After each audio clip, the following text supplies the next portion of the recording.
نبی علیه السلام ته تسلی ده چې کو دا کافران ته د دروغ نسبت کینو په دې باندې مخه پکېږي، په دې باندې صبر کوه. څومره انبیا علیهم السلام چې مخکې راغلي دي هغې ته خلکو د دروغو نسبتونه کړي دي، هغې صبر کړی دی، وروستو د الله مدد راغلی دی او د خپل پیغمبر مدد الله پاک جل شانه کړی دی. رسول الله صلی الله علیه وسلم صبر وکړو مکه مکرمه، خلکو تکلیفونه ور ورسول، صحابو ته تکلیفونه ور ورسول، د نبی علیه السلام لونو مبارکو ته پکې طلاق ملو شو، قسمه قسم تکلیفونه مسلمانانو ته ورسول. آخره کې د الله مدد راغی. جنگ بدر چې کېدو، جنگ بدر د هغې نه یو ورځ مخکې نبی علیه السلام د هر کافر ځای وخو چې دا کافر په دې ځای باندې مرداریږي، دا کافر په دې ځای باندې مرداریږي، دا په دې ځای مرداریږي، دا په دې ځای مرداریږي. اک شانتې وشوله.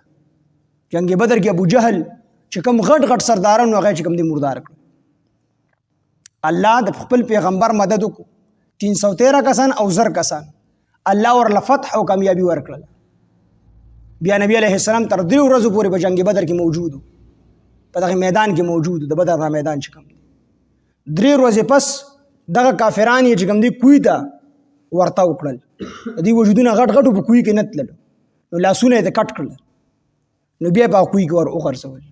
بیا ورته نبی علیه السلام فرمیل وي تاسو سره چې کومه وعده الله کړې وه هغه الله پوره کړله، موږ سره چې الله کومه وعده کړې وه هغه هم الله پوره کړله.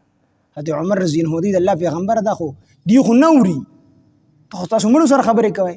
نبی علیه السلام ورته وفرمیل ستاسو نه ښه اوري خو جواب نشي راکولی.